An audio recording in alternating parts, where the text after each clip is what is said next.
भजं श्रीचैतन्य महाप्रभु राधा सुदर्शनं कृष्णं भागवतं उपास्महे। जय जय श्री गौरांग जय नित्यानंद जय अद्वैत चंद्र जय गौर भक्त वृंद। यस्य प्रसादाद भगवद प्रसाद यस्य प्रसादन्न गति कुतोऽपि ध्यायं स्तुवंस्तस्य जशस्त्रिसन्धं वन्दे गुरुश्रीचरणारविन्दम्। महाप्रसाद जननी सर्वसौभाग्यवर्धिनी आधि व्याधि हरा नित्यं तुलसी तं नमस्तुते। आनंद लीलामय विग्रहाय हेमाभ दिव्यच्छवि सुंदराय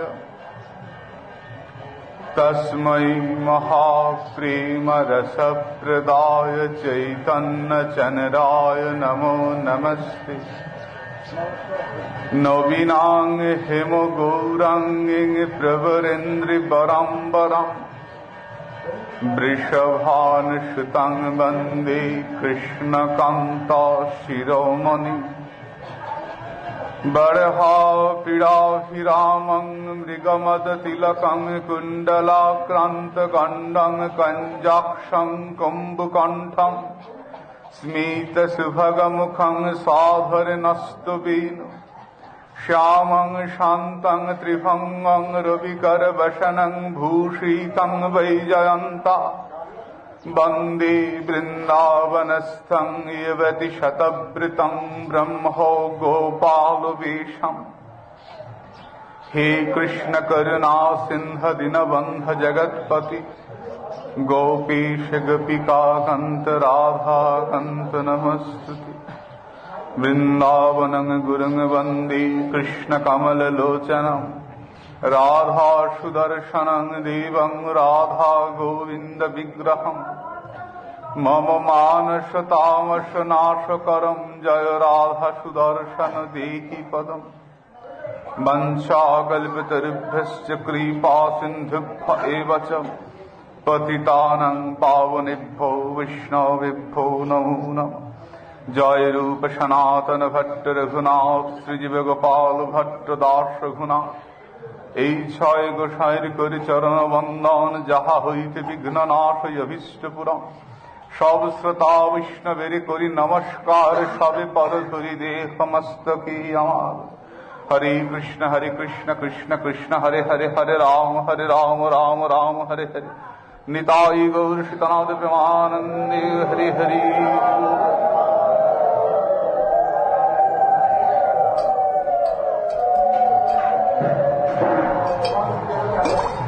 दशम स्कंध नवम अध्याय।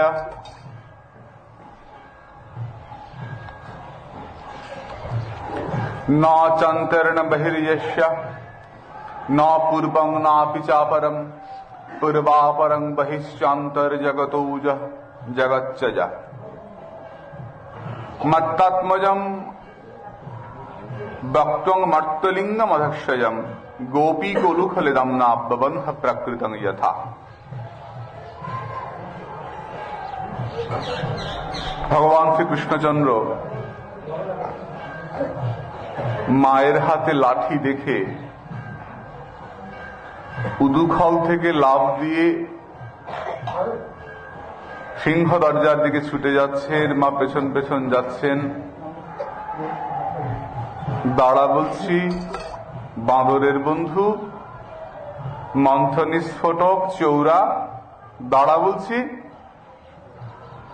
মা বলেন দাঁড়া দাঁড়া, গোপাল বলেন আগে লাঠিটা ফেলে দাও তারপর দাঁড়াবো। মা ছুটতে ছুটতে যাচ্ছে।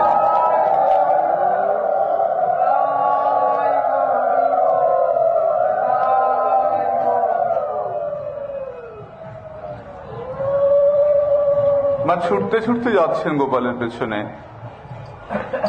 ধরবই ধরব। ধরলেন, ধরে ভাবছেন কি করব, মারব না, তা কি করে হয়, বরঞ্চ বাঁধি। মা বাঁধবার ইচ্ছা করলেন। কাকে বাঁধতে যাচ্ছেন গো মা? যাকে বাঁধা যায় না তাকে বাঁধতে যাচ্ছে। অপ্রাকৃত লীলা।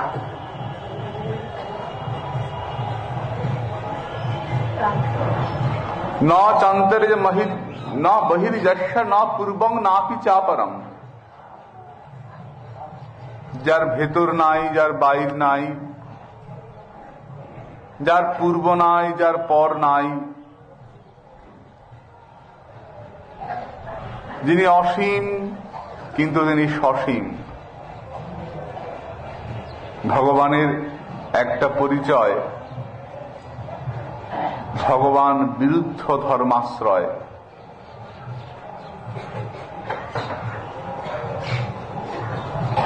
ভগবানের মধ্যে বিরুদ্ধ ধর্ম থাকে। তিনি জন্মগ্রহণ করেন না, অথচ দেখছি তিনি জন্মাচ্ছেন। তিনি পূর্ণকাম, তিনি স্তন্যকাম হচ্ছেন। তার নাম করলে ভয় যায়, তিনি নিজে ভয় পাচ্ছেন। তিনি সকলকে খাদ্য বস্ত্র যোগান, তার নিজের শরীরে বস্ত্র নাই বৃন্দাবনে, ন্যাংটো গোপাল ঘুরে ঘুরে বেড়াচ্ছে। বড় মজার ঠাকুর। বৃন্দাবনে কখনো দেখেছো সোজা হয়ে দাঁড়িয়ে আছে? দেখবে না, বাঁকা হয়ে দাঁড়িয়ে আছে। ভালোবাসার ভারে তিনি বাঁকা হয়ে আছেন বৃন্দাবনে। বৃন্দাবনের বাইরে যাও, মথুরায় যাও, দ্বারকায় যাও, সোজা হয়ে দাঁড়িয়ে কথা বলছে। আর বৃন্দাবনে এসে দেখো ত্রিভঙ্গ হয়ে দাঁড়িয়ে আছে। ব্রজবাসীদের ভালোবাসা সর্বোপরি আমার রাধারানীর ভালোবাসার এত ভার যে ভার নিতে গিয়ে আমার গোবিন্দ বাঁকা হয়ে গেছেন বৃন্দাবনে। সোজা হয়ে দাঁড়ানোই হলো না। এমন এক ঠাকুরকে মা বাঁধতে যাচ্ছেন, তিনি নিজেই সম্পূর্ণ জগৎ, তিনি সর্বব্যাপক। মা তার পেটের চারদিকে বাঁধবেন তো, বাইরের দিকটা বাঁধছেন। কি করে বাঁধবেন? তার বাইরের দিকই নাই, তার বাইর তো হয় না, সবই তার ভেতরে। এমন এক ভগবান, মা বাঁধবই। এখানে অনেক ব্যাখ্যা করেছেন, আমাদের তো সময় সংক্ষেপ, আমরা অগ্রসর হই। মা চিন্তা করছেন যে আমি বাঁধবই। মা দড়ি দিয়ে বাঁধবার চেষ্টা করছেন, কিন্তু আশ্চর্য, তদ্দামবদ্ধ মানস্য সাহর্কস্য কৃতাগশঃ দ্বাঙ্গুল নমভূতেন ছন্দ ধেয়ানচ্চ গোপিকা। মা যতবারই দড়িটা দিয়ে বাঁধবার চেষ্টা করছেন, দড়িটা 2 আঙ্গুল করে কম হচ্ছে। 3 আঙ্গুলে হচ্ছে না, 5 আঙ্গুলে হচ্ছে না, 1 আঙ্গুলে হচ্ছে না। যতবার করে চেষ্টা করছেন ওই 2 আঙ্গুল করে কম হচ্ছে। মা তাকিয়ে দেখছেন পেটটা কি বড় হচ্ছে নাকি? মানে পেটটা তো বড় হচ্ছে না, পেটটা তো ওইটুকুই, হাতের মধ্যে ধরা যায়, ছোট্ট পেট। মা প্রথম ভাবলেন পায়ের মধ্যে বাঁধি, না যদি পড়ে যায়, না বাঁধবো না। তাহলে হাতে বাঁধি, না দাগ পড়ে যাবে, হাতেই বা কি করে বাঁধি, বরং পেটের মধ্যে বাঁধি, পেটটা তো ছোট বড় হয়, পেটের মধ্যে বাঁধি। মা তো চুলের ফিতা খুলেই বাঁধবার চেষ্টা করছে, এইটুকু পেট বেঁধে রেখে দেওয়া, ভয় ছেড়ে দিলে যদি পালিয়ে যায়, আবার কি একটা অঘটন ঘটিয়ে বসে। খুব শান্ত ছেলে তো, মা জানেন, চেষ্টা করছেন। আশ্চর্য, যদাসি তদপি নূনং তেনান্নদপি সন্দধি তদপি দঙ্গুলং নূনং যদ যদা দত্ত বন্ধনম। বাড়ির যত দড়ি আছে সব এনে লাগাচ্ছেন, তবু দড়িটা 2 আঙ্গুল কম। এই মজা দেখে ব্রজমাই যারা এসেছিলেন তারা সব বাড়ি থেকে দড়ি নিয়ে আসছেন, যে আমার দড়িটা জুড়ে দেখো তো লাগে কিনা। সেটা আবার লাগানো হচ্ছে, আবার 2 আঙ্গুল কম। দেখতে দেখতে সব দড়ি শেষ হয়ে গেল। মা খুব ভালো করে লক্ষ্য করছেন যে ছেলের পেটটা তিল মাত্র বাড়ছে না। ছেলের পেটটা খুব বড় হচ্ছে আর দড়ি ছোট হচ্ছে, তা তো নয়, ছেলে তো ওইটুকুই পেট। বিস্মিতা এবং স্বগেহ দামানি যশোদা সঙ্গত্যপি গোপীনাং সুস্ময়ন্তীনাং স্ময়ন্তি বিস্মিতা ভবৎ। অত্যন্ত বিস্মিতা, এটা কি করে সম্ভব? দড়িটা কমে যাচ্ছে কেন? এর দুটো ব্যাখ্যা দিলেন, আমরা জানি তবুও শুনি। যখন মা বাঁধছেন গোপালকে, তখন গোপালের অনন্ত শক্তির মধ্যে একটি শক্তি, তার নাম বিভু শক্তি। সেই বিভু শক্তি তার ঐশ্বর্য প্রকাশ করছেন, যে আমার ভগবানকে দড়ি দিয়ে বাঁধা, দেখি আমি থাকতে কে বাঁধতে পারে। বিভু শক্তি তার ঐশ্বর্য প্রকাশ করছেন, যে ভগবান অনন্ত, সর্বব্যাপক, সর্ববৃহৎ, তাকে দড়ি দিয়ে বাঁধা, আমি থাকতে বাঁধতে দেব না। এই মা যতবার করে ওই দড়িটা বাঁধতে যাচ্ছেন, ততবার করে দড়িটা ছোট হয়ে যাচ্ছে, বিভু শক্তির জন্য ঐশ্বর্য প্রকাশ করছে। তো মা কি ছেড়ে দিলেন? না, মা ছাড়লেন না। প্লাসে দড়িটা 3 আঙ্গুলও কম হচ্ছে না, 5 আঙ্গুলও কম হচ্ছে না, 1 আঙ্গুলও কম হচ্ছে না, বারবার করে 2 আঙ্গুল কম হচ্ছে কেন? কেন জানো? ভক্ত ভগবানের মিলন হতে হলে 2টি বস্তুর প্রয়োজন, এক ভক্তের সাধনা আর এক ভগবানের করুণা। সাধনা না হলে তো করুণা নেমে আসে না। ভক্তের সাধনায় ভগবানের করুণা নেমে আসেন। বিভু শক্তি এতক্ষণ ঐশ্বর্য প্রকাশ করছিলেন, বাঁধতে দেব না। কিন্তু মার যশোদার, মায়ের দৃঢ়তা, আমার গোপাল আমি বাঁধবই বাঁধব। ভক্তিপথে ক্লেশ আছে, কষ্ট আছে, তাই বলে কি ভজন ছেড়ে দেব? আমি তোমার চরণ পাবই পাবো, এটা আমার দৃঢ় প্রতিজ্ঞা। রাখে তোমার চরণ ছাড়া অন্য কোথাও যাব না, যাব না, যাব না। দৃঢ়তা। মা দৃঢ়ভাবে চিন্তা করছে, বিশ্বাস, আমার ছেলে আমি বাঁধবই। মা পরিশ্রম করছেন, মায়ের শরীর থেকে ফোঁটা ফোঁটা ঘাম পড়ছে। ভারী শরীর তো, এমন দুষ্টু ছেলে, দৌড়িয়ে সারা বাড়ি দৌড়িয়েছে। মা পেছন পেছন ছুটেছেন। একে তো পরিশ্রম করছিলেন, দই পাক দিচ্ছিলেন, একটা পরিশ্রম। তারপরে ছেলেকে দুধ খাওয়ালেন, নাবিয়ে রেখে দুধ নামাতে গেলেন, পরিশ্রম। আবার ছেলের পেছনে ছুটছেন, পরিশ্রম। আবার ছেলেকে এনে বাঁধছেন, পরিশ্রম। ওটা স্বাভাবিক। ভারী শরীর রানী মায়ের, বাঁধতে চেষ্টা করছেন, মায়ের শরীরে ঘাম দেখা দিচ্ছে। গোপালচন্দ্র মনে মনে ভাবছেন, দেখেছো, এটা আমার ঠিক হচ্ছে না। মা আমাকে বাঁধতে পারছে না, সমস্ত ব্রজমাইরা হাসছেন, কি গো দিদি বাঁধতে পারলে না? ও রানীমা ছেলেকে বাঁধতে পারছো না, আর এইটুকু ছেলেকে বাঁধতে পারছো না, হো হো করে হাসছেন। মায়ের মুখটা লজ্জায় লাল হয়ে যাচ্ছে। মেয়েরা দেখছে ছেলেকে বাঁধতে পারছে না, বউগুলো দেখছে। ব্রজমাইরা কি চান গোপাল বাধা পড়ুন? তারা যে মাকে উৎসাহ দিচ্ছেন, গোপাল বাঁধো, গোপাল বাঁধো, তারা কি চান? একটুও চান না। ব্রজমাইরা মনে মনে ভাবছেন, গোপাল বাধা না পড়লেই ভালো। যদি গোপাল বাধা পড়ে যায়, আমরা রোজ রোজ ননি মাখন কাকে খাওয়াবো, কার জন্য তৈরি করবো? এটা গোবিন্দ সেবার জন্যে। তা প্রভু যদি বাধা না পড়ে গোপাল, তাহলেই ভালো। কিন্তু কৌতুক, দেখি তো বাধা পড়ে না কেন? কেন মা বাঁধতে পারছে না? খুব হাসছেন। মায়ের খুব লজ্জা হচ্ছে, মায়ের শরীরে ঘাম দেখা দিচ্ছে। গোপালচন্দ্র মনে মনে ভাবছেন, দেখো, এই বৃন্দাবনে আমার তো কোনো সম্মান বলে কিছু নাই।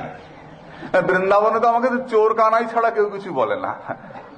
বলে নন্দের বেটা চোর কানাই, তাই আমার নামের আগে তো চোর শব্দটা বসানোই আছে, নাহলে বলবে চুরি করে ধরা পড়েছে। এই তো কিন্তু মায়ের সম্মান রাখাটা উচিত। আমি তো ছেলে, তো মায়ের সম্মান রাখাটা উচিত। সমাতু ছিন্নগাত্রায়া বিশ্বস্য কবরস্য চ দৃষ্টবা পরিশ্রমং কৃষ্ণ কৃপয়া শীতসবন্ধনে। মায়ের দৃঢ়তা দেখে ভগবানের অনন্ত শক্তির মধ্যে সর্বশ্রেষ্ঠ শক্তি করুণা শক্তি, কৃপা শক্তি এগিয়ে এলেন।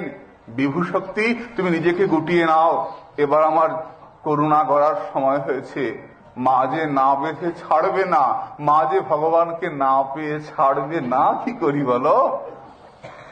এই বিভু শক্তি নিজেকে সরিয়ে নিলেন, করুণা শক্তি এগিয়ে এলেন এবং ভগবান কৃপা করে মায়ের কাছে ধরা পড়লেন। এই অসীম সীমার মধ্যে ধরা পড়লেন। মা বাঁধলেন গোপালকে।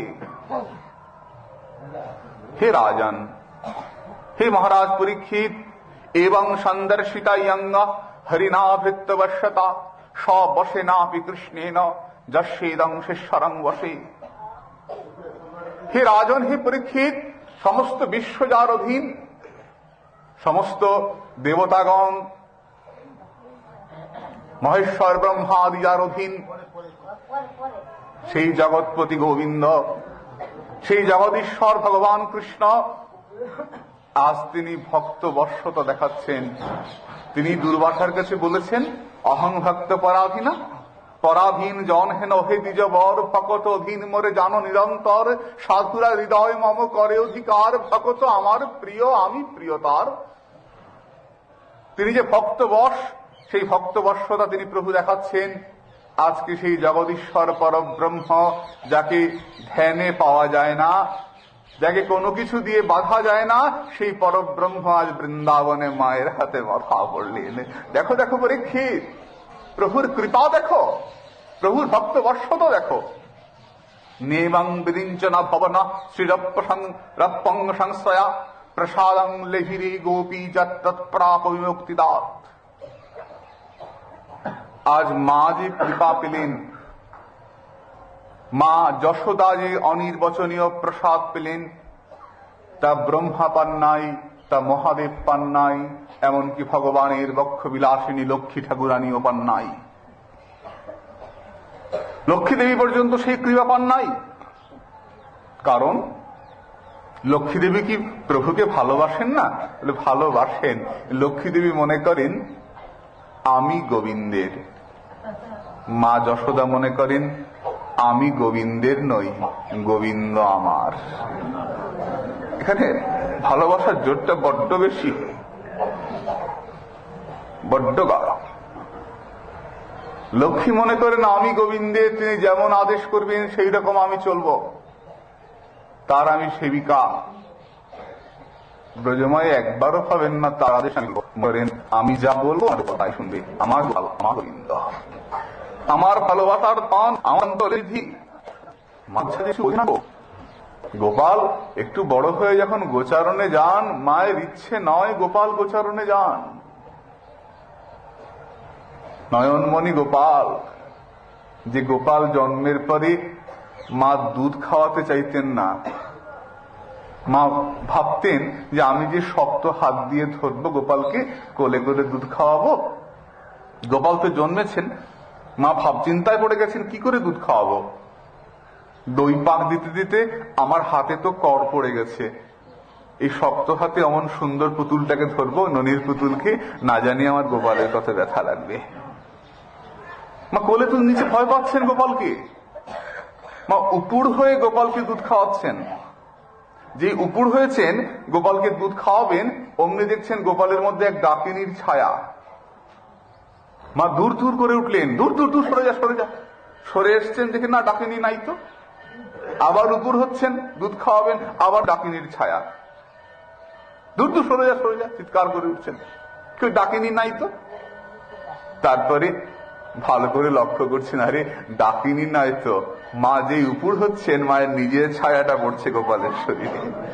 এত তৈল চিক্কন গোপালের শরীরটা যে মায়ের নিজের ছায়া পড়ছে, মা মনে করছেন কোন ডাকিনীর ছায়া পড়ছে হবে।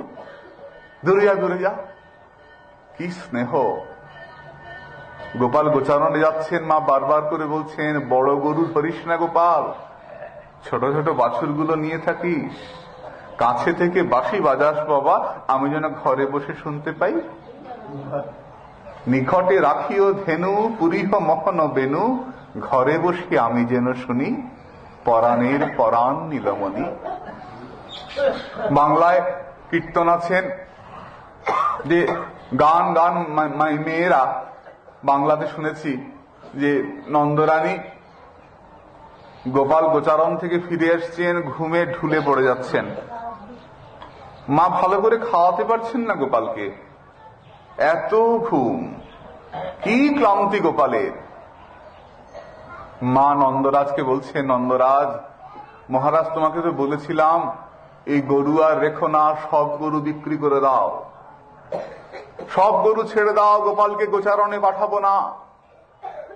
নন্দরানী, গরু ছেড়ে দিলে আমাদের চলবে কি করে?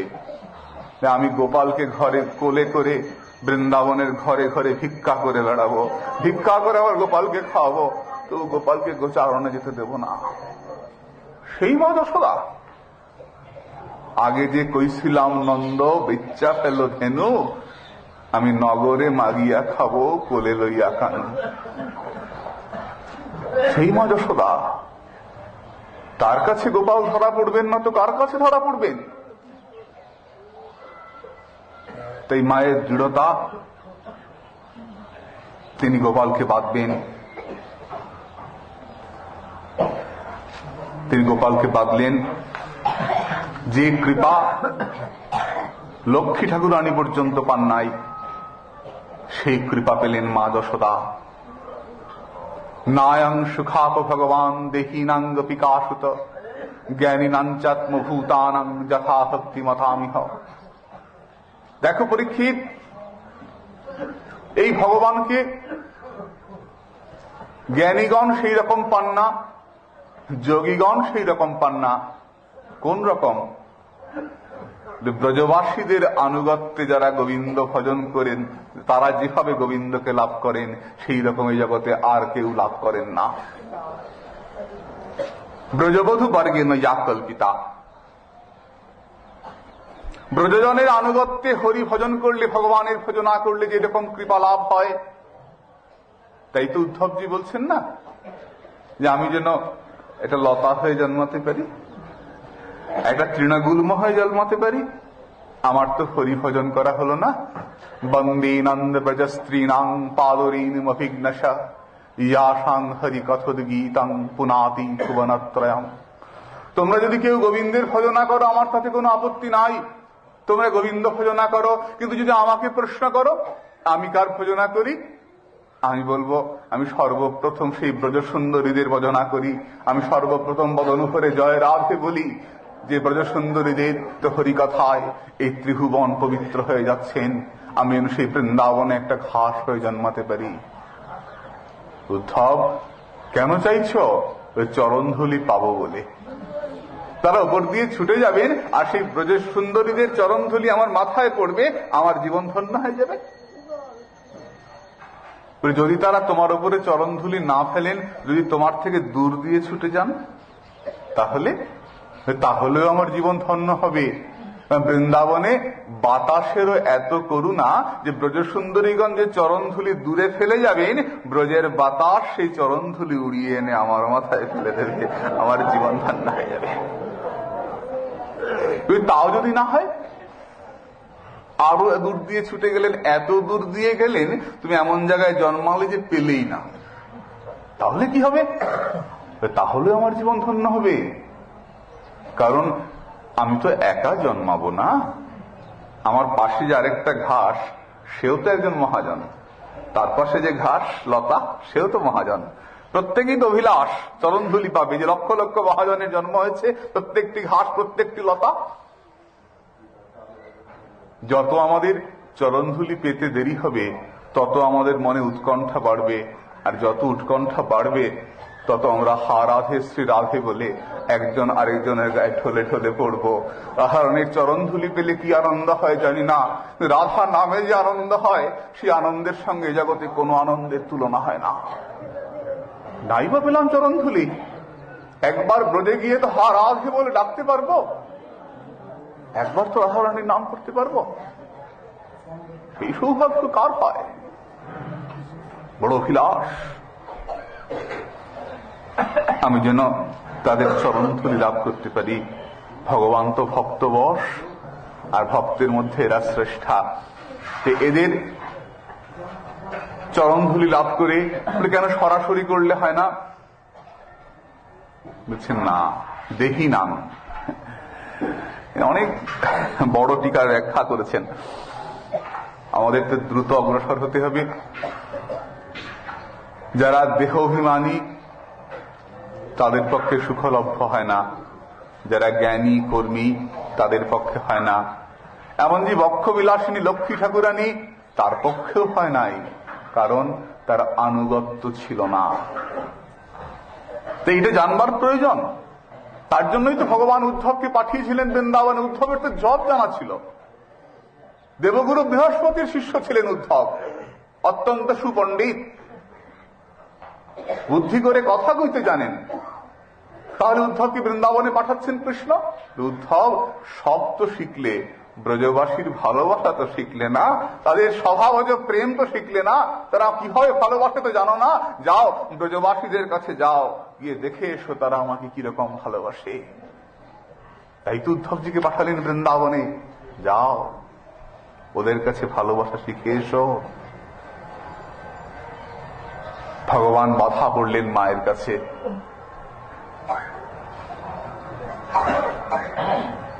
মা বন্ধুদেরকে দাঁড় করিয়ে রেখে, তোরা দেখতো গোপাল যেন কোথাও না যায়, ভেতরে আবার কাজ করতে গেছেন।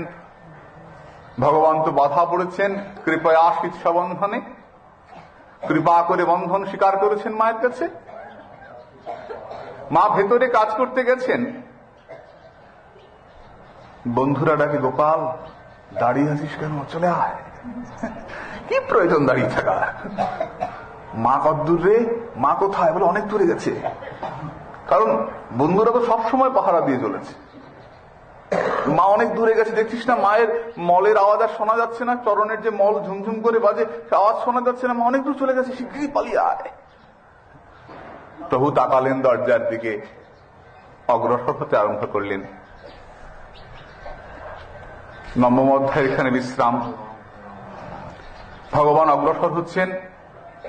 দশম অধ্যায় আমরা দেখছি ভগবান অগ্রসর হতে হতে দরজার বাইরে উপস্থিত। দরজার বাইরে দুটো গাছ দাঁড়িয়ে আছে, যমলার্জুন বৃক্ষ। প্রভু সেখানে উপস্থিত হলেন। দুটো গাছ ফাঁক দিয়ে ঢুকেছেন, বেরিয়ে যাবেন, বেরোতে পারছেন না, তো উদুফলটা আটকে গেছে। প্রভু ঘুরে চরণ দিয়েছেন। যেই মাত্র চরণ অর্পণ করা, সেই মাত্র গাছ দুটো যেন পড়বার জন্য তৈরি হয়েই ছিল। কারণ তাদের তো পূর্বস্মৃতি জাগ্রত ছিল, তারা তো জানে তারা কি ছিল, কি হয়েছে, কেন হয়েছে। তারা অপেক্ষা করেছিল যে গোবিন্দের চরণটা পাবো আর হা গোবিন্দ বলে বৃন্দাবনের ধুলায় লুটাবো। অপেক্ষা করেই ছিল তারা। যেই মাত্র ভগবান চরণ দিয়েছেন, সঙ্গে সঙ্গে গাছ দুটো পড়ে গেল। দেখা গেল দুইজন সুন্দর পুরুষ। কি নাম? নলকুবের মণিগ্রীব। প্রশ্ন করলেন যে এরা হঠাৎ গাছ হলো কেন? এরা ছিল কুবের পুত্র। এরা ধনগর্বে গর্বিত হয়ে উঠেছিলেন। এরা মদ্যপ অবস্থায় স্নান করছিলেন সরোবরে। এমন সময় দেবর্ষিপাদ যাচ্ছেন পাশ দিয়ে। দেবর্ষিপাদকে দেখে ওই মেয়েরা বস্ত্র দিয়ে অঙ্গ আবরণ করলেও এরা দেবর্ষিপাদকে গুরুত্বই দেয় নাই। দেবর্ষিপাদ অভিসম্পাদ করলেন, তোমরা বৃক্ষজনি প্রাপ্ত হও। অনেক অনেক ব্যাখ্যা রয়েছেন এখানে। তোমরা বৃক্ষজনি প্রাপ্ত হও, যাও। যেই মাত্র অভিসম্পাদ করলেন, অমনি তারা এসে চরণে পড়লেন, আমাদের ভুল হয়েছে, আমাদের ক্ষমা করে দাও। অভিসম্পাদ তো হয়েই গেছে। দেবর্ষিপাদ, আপনি অভিসম্পাদ করলেন কেন? আপনি তো বুঝিয়ে বলতে পারতেন গিয়ে যে তোরা এমনি করে মদ খাস না, তোরা এমনি করে ভালো করে চল, তোরা কেন এরকম ভাবে জীবন যাপন করছিস, বুঝিয়ে বলতে পারতেন। বলে মদ্যপ ব্যক্তি দেবর্ষিপাদ যদি গিয়ে সেখানে বুঝিয়ে বলতেন, তারা হয়তো দেবর্ষিপাদকে আরো বেশি অপমান করত, আর যত অপমান করত তাদের বৈষ্ণব অপরাধ বৃদ্ধি হতো, কৃপা পেতে দেরি হতো। তাই দেবর্ষিপাদ অভিসম্পাদ করলেন, তাদের মনের মধ্যে ভীতির সঞ্চার করলেন, তারা ভয় পেয়ে গেলেন। যাও বৃক্ষজনী প্রাপ্ত হও, গাছ হয়ে জন্মাও। কিন্তু সাধুর অভিসম্পাতেও তো জগতের মঙ্গল হয়। সাধু এমন যে সাধু যদি কাউকে অভিসম্পাদ করেন তাহলেও জগতের মঙ্গল হয়। এই যে আমরা ভাগবত আজকে শুনছি, এই ভাগবত কিসের ফল? সাধুর অভিশাপের ফল। যদি সমীক ঋষির পুত্র শৃঙ্গী অভিসম্পাদ না করতেন মহারাজ পরীক্ষিতকে, তাহলে কি মহারাজ পরীক্ষিত গঙ্গা তীরে আসতেন আর সুখদেব গোস্বামী ভাগবত বর্ণনা করতে আসতেন? আমরা কি ভাগবত পেতাম? ভাগবত কিসের ফল? সাধুর অভিসম্পাতের ফল। যদি অন্ধমণি দশরথকে অভিসম্পাদ না করতেন, তোমার পুত্র শোকে মৃত্যু হবে। অন্ধমণি অভিসম্পাদ করছেন দশরথকে, তোমার মৃত্যু হবে পুত্র শোকে, আর দশরথ দুহাত তুলে নাচছেন। বলে কেন? বলে মরি মরবো, ছেলে তো পাবো। অন্ধমণি অভিসম্পাদ করলেন, আমরা প্রভু রামচন্দ্রকে লাভ করলাম, রামায়ণকে লাভ করলাম। তেমনি সাধুর অভিশাপে ভুরি ভুরি দৃষ্টান্ত দিচ্ছেন, সাধু যদি অভিসম্পাদ করেন তোমার ক্ষতি হয়ে যাবে। ব্রাহ্মণ অভিসম্পাদ করলেন মহাপ্রভুকে, তুমি লক্ষ্মী ছাড়া হও। দারুণ রাগ করলেন। প্রভু হেসে বললেন, তোমার অভিসম্পাদ নয়, এটা তোমার আশীর্বাদ। আমি তো বিষ্ণুপ্রিয়াকে ছেড়ে যাবই বটে, আমি তো সংসার ছেড়ে যাবই বটে। বললেন সাধুর অভিশাপে যদি জগতের এত মঙ্গল হয়, সেই সাধুর আশীর্বাদে না জানি কত মঙ্গল হয়, সেই সাধুর কৃপা কণিকায় না জানি কত মঙ্গল হয়, সেই সাধুর চরণ ধুলিতে না জানি জগতের কত মঙ্গল হয়। দেবর্ষী নারদ অভিসম্পাদ করছেন, তোমরা বৃক্ষজনে প্রাপ্ত হও, তোমরা ধন গর্বে গর্বিত। সমস্ত অহংকার আমাদের ক্ষতি করে, সব থেকে বেশি ক্ষতি করে ধনের অহংকার। বিদ্যার অহংকার ক্ষতিকর, কুলের অহংকার ক্ষতিকর, রূপের অহংকার ক্ষতিকর। হ্যাঁ, অহংকার ক্ষতি করে, কিন্তু ধনের অহংকার সব থেকে বেশি ক্ষতি করে। মানুষের বুদ্ধি নাশ করে ধনের অহংকার। তাই ধনী ব্যক্তি থেকে দরিদ্র ব্যক্তির ভজন তাড়াতাড়ি হয়।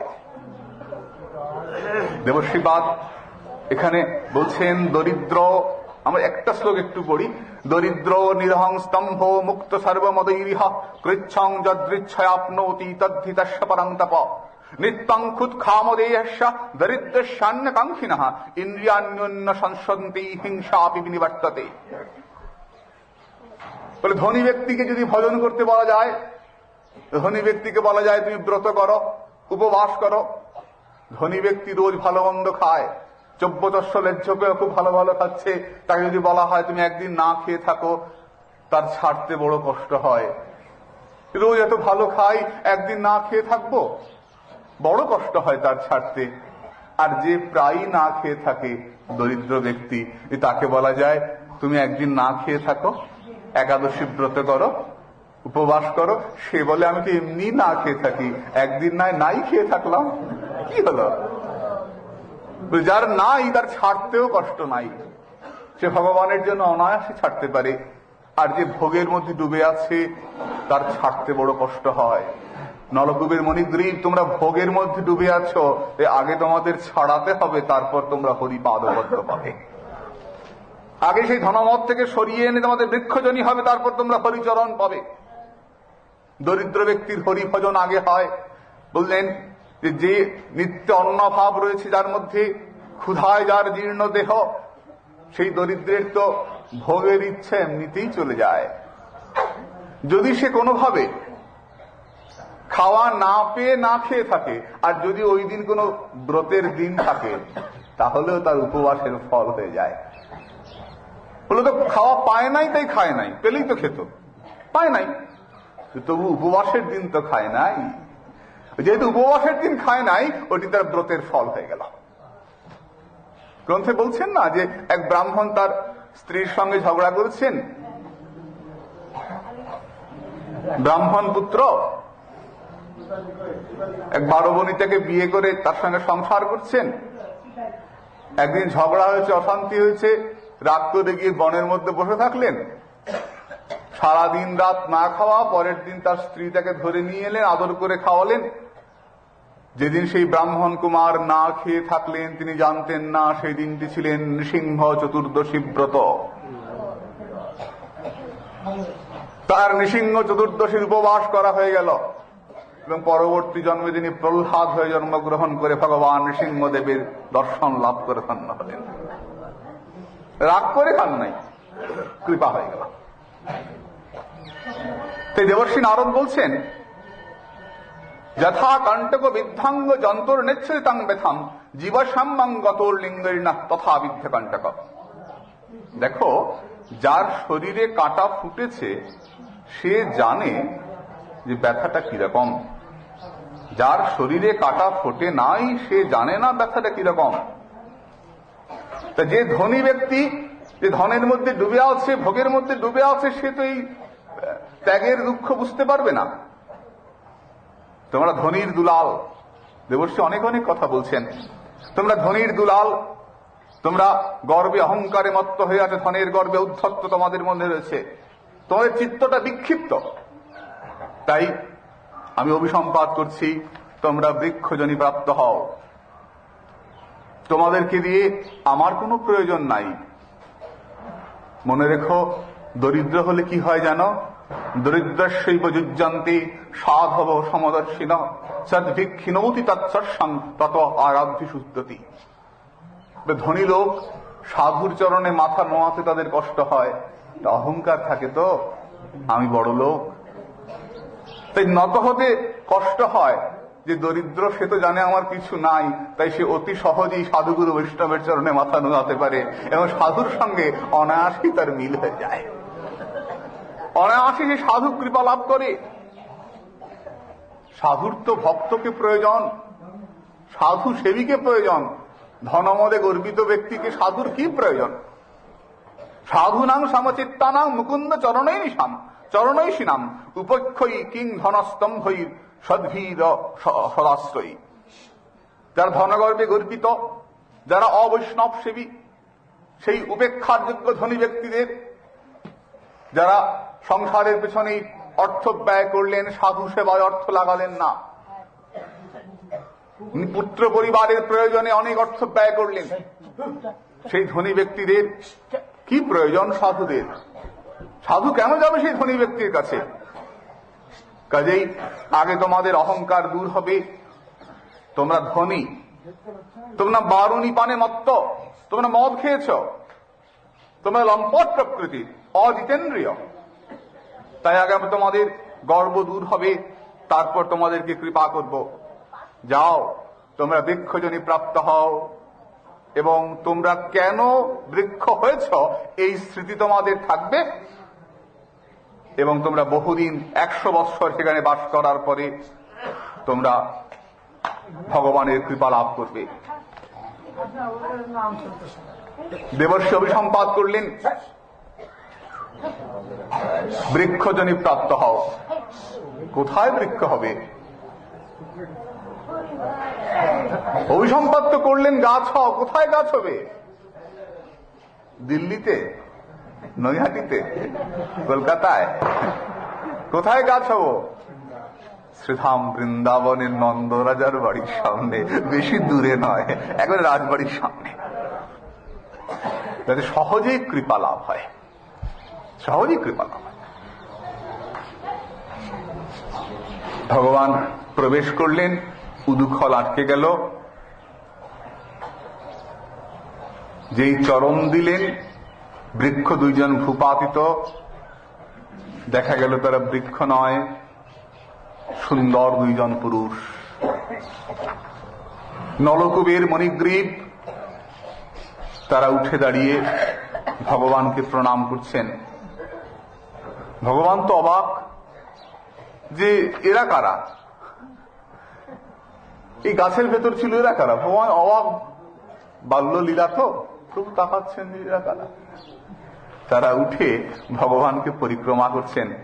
কৃষ্ণ কৃষ্ণ মহাযোগী স্তমদ্দ পুরুষপর বক্তা বক্তমিদং বিশ্বং রূপং তে ব্রহ্মণো বিদু।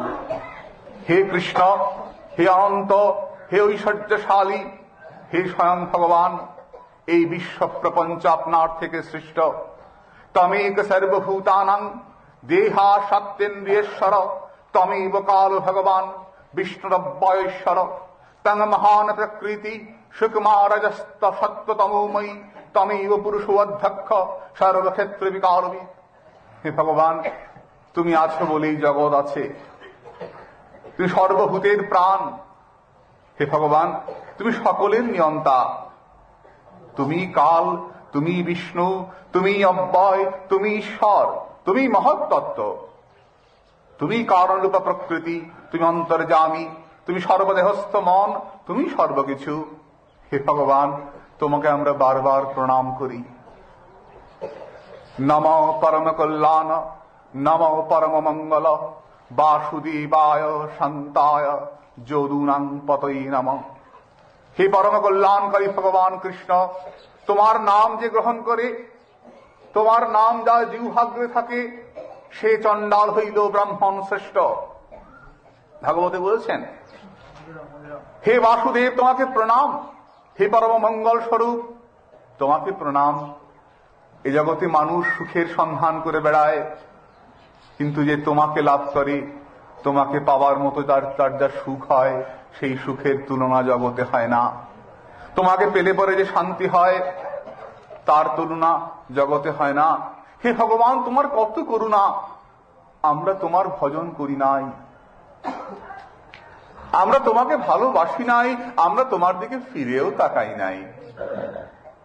কিন্তু কোন ভাগ্যের উদয়ে, ব্রহ্মাণ্ড ভ্রমিতে কোন ভাগ্যবান জীব, কোন ভাগ্যের উদয়ে অনুজানিহি নৌ ভূমং স্তবানুচর কিঙ্কর দর্শনাং নৌ ভগবত ঋষির আশিত অনুগ্রহাৎ। কোন ভাগ্যের ফলে তোমার দাস যে দেবর্ষি নারদ, তার সঙ্গ আমাদের হয়ে গিয়েছিল। আমরা ইচ্ছে করে সঙ্গ করতেও যাই নাই। দেবর্ষিবাদ কৃপা করে আমাদের সঙ্গ দিয়েছিলেন। ওই যে সামান্য সঙ্গ, সামান্য সাধু সঙ্গ। ক্ষণমিহ সজ্জন সঙ্গতি রেখা ভবতি ভবার নবতরণে নৌকা। আমরা ক্ষণকাল সঙ্গ করেছিলাম, ইচ্ছা করি নাই। সাধু যেচে এসে কৃপা করেছিলেন। এই ক্ষণকাল সঙ্গেই আমরা তোমার চরণ দর্শন লাভ করতে পারলাম। হে ভগবান, তোমাকে প্রণাম, তোমাকে প্রণাম জানাই। তুমি কৃপা করো। বাণী গুণানুকথনে শ্রবণ কথায়াং হস্তৌ চ কর্মসু মনস্তব পাদোর্ণ স্মৃতাং শিরস্তব জীবাস জগত প্রণামী দৃষ্টি শতাং দর্শনেস্তু ভবত্তনূনাম। হে প্রভু, তোমার কৃপা যখন পেয়েছি প্রভু, একটা প্রার্থনা, তোমার চরণ থেকে আর সরিয়ে দিও না নাথ। একবার যখন তোমার চরণ দর্শন হয়েছে, তো নেই কৃপা করো। বাণী গুণানুকথনে আমরা যে কথাই বলি, সে কথাই যেন তোমার গুণের কথা হয়। তোমার যে ভক্তগণ রয়েছেন, সাধুগুরু বৈষ্ণবের যশের প্রশংসার কথায় যেন আমার মুখটা লাগে, আমি যেন সেই কথাই বলতে পারি। আমার কান দুটো যেন তোমার শ্রবণ কথায়, আমার কান দুটো যেন তোমার কথা শুনতে পারি। হস্ত উচে কর্মসু মনস্তব পাদোর্ণ, এই হাত দুটো দিয়ে যেন প্রাণ ভরে তোমার সেবা করতে পারি প্রভু। তোমার মন্দির মার্জনা করতে পারি, তোমার জন্য পুষ্প চয়ন করতে পারি, তুলসী চয়ন করতে পারি, তোমার জন্য মালা গাঁথতে পারি, তোমার সেবার দ্রব্য প্রস্তুত করতে পারি প্রভু। এই হাত দিয়ে যেন অন্য কিছু করতে না হয়। আমাদের মন যেন মনস্তব পাদোর্ণ, আমাদের মন যেন তোমার চরণ ছাড়া অন্য কোথাও না যায়। মন যেন তোমার চরণে থাকে এবং মাথা যেন সমস্ত বৈষ্ণবদের প্রণাম করতে পারে। এই মাথা দিয়ে যেন সমস্ত বৈষ্ণবদের প্রণাম করতে পারি। কারণ ভগবান, তুমি বলেছ যে আমার পূজা হইতে আমার ভক্তের পূজা বড়। আমাকে পূজা করো না, তাতে কোনো ক্ষতি নাই, কিন্তু আমার সাধুদের দেখতে যেন সম্মান করো। যে আমার সাধুদের সম্মান করে, যে বৈষ্ণবের পূজা করে, তাকে স্বতন্ত্রভাবে আমাকে আদর না করলেও আমি তাকে অবশ্যই কৃপা করে থাকি। তাই এরা প্রার্থনা করছেন, প্রভু একবার যখন এনে ফেলেছ প্রভু, আর যেন চরণ ছাড়া করো না। আন কথা আন ব্যথা নাহি যেন জান তথা, তোমারও সতত স্মৃতি মাঝে তুয়া রূপ তুয়া গুণ অবিরত কল কল গাই যেন 17 সমাজে। প্রভু গো, আমাদের যেন সাধু সঙ্গে বাস হয়, নিরন্তর যেন সাধু সঙ্গ করে প্রাণ করে তোমার কথা চিন্তা করে করে তোমার কথা কীর্তন করে করে প্রভু আমাদের জীবনটা কেটে যায় প্রভু, এই প্রার্থনা। ভগবান বললেন, শোনো নলকূপের, শোনো মণিগ্রীব, তোমরা এমন কোন ভজন করো নাই। শ্রী ভগবান বাচা জ্ঞাতাং মামা পুরবৈদ দক্ষিণা করুণাত্মনা।